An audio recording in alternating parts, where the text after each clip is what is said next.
Storiante Stevie, nel suo viaggio esplorativo delle Cicladi, è giunto all'isola di Siros. Conoscevamo Siros come un'isola amministrativa molto diversa dallo stile cicladico, quello delle casette a volumi cubici bianche con le finestre blu dello stereotipo. Entrambe le cose sono vere, ma la loro veridicità non è connotazione negativa, anzi. Siros è meno conosciuta e meno frequentata delle altre isole dell'arcipelago dal turismo europeo ed internazionale che, come è giusto che sia, cerca la tipicità un po' da cartolina delle Cicladi. D'altra parte, quando ci rechiamo in vacanza in un luogo per 2 settimane, anche se siamo acuti esploratori, è difficile che riusciamo ad andare oltre l'aspetto oleografico che l'ambiente riserva.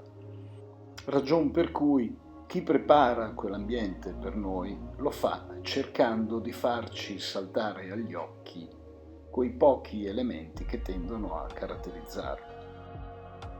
Dunque le Cicladi, con molta probabilità, come ogni altra zona turistica, diventeranno nel tempo sempre più Cicladi e sempre meno vere.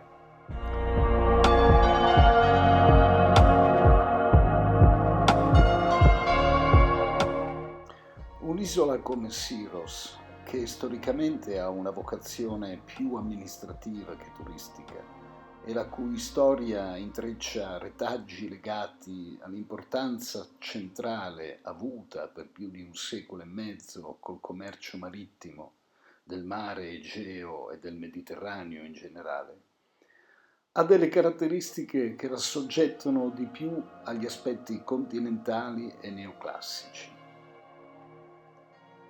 Ermupolis è stata, prima dell'avvento del Pireo, il porto greco più importante dell'area. Città nella quale risiedevano armatori, capitani di ventura, ufficiali di marina, commercianti, agenti degli uffici amministrativi e portuali, scaricatori e magazzinieri. Dal mare giungevano le merci dall'Oriente che riempivano i grandi magazzini, alcuni di loro di foggia veneziana. L'isola è stata colonia veneziana. E poi dai magazzini uscivano per imbarcarsi verso le coste europee. D'altra parte il nome della città sta ad indicare che è la città di Hermes, cioè il dio che governa il commercio. Marinai, cronisti, uomini di cultura e di avventura scendevano sulle sue banchine e la quasi totalità della popolazione dell'isola viveva del lavoro legato alle attività portuali e di quelle ad esse connesse. Se nei secoli passati la vocazione del resto delle isole Cicladi era legata alla pastorizia, all'agricoltura e alla pesca per motivi di sussistenza, in Siros queste vocazioni, seppur presenti, non rappresentavano le attività principali. Di certo non le rappresentavano a Ermupolis.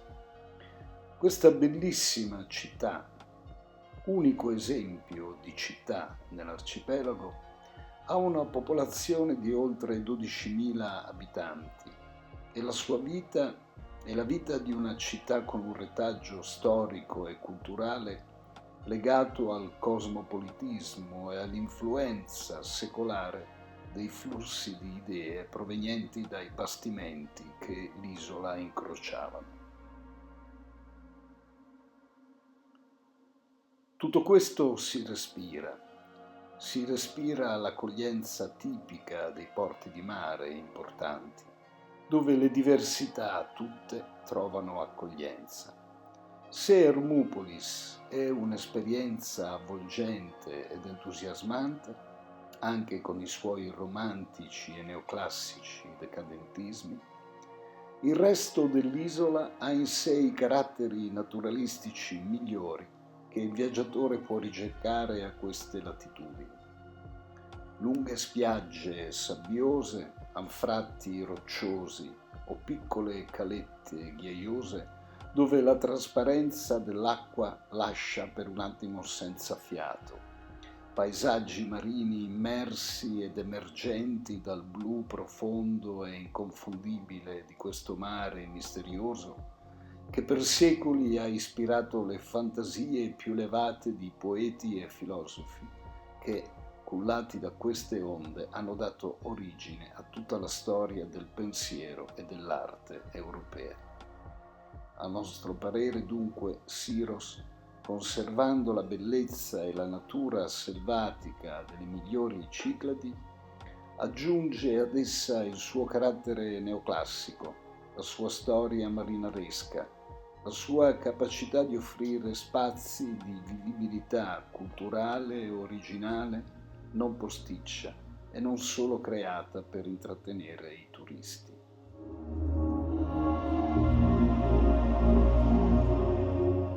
Hermopolis si muove, respira e genera principalmente per il benessere dei propri cittadini.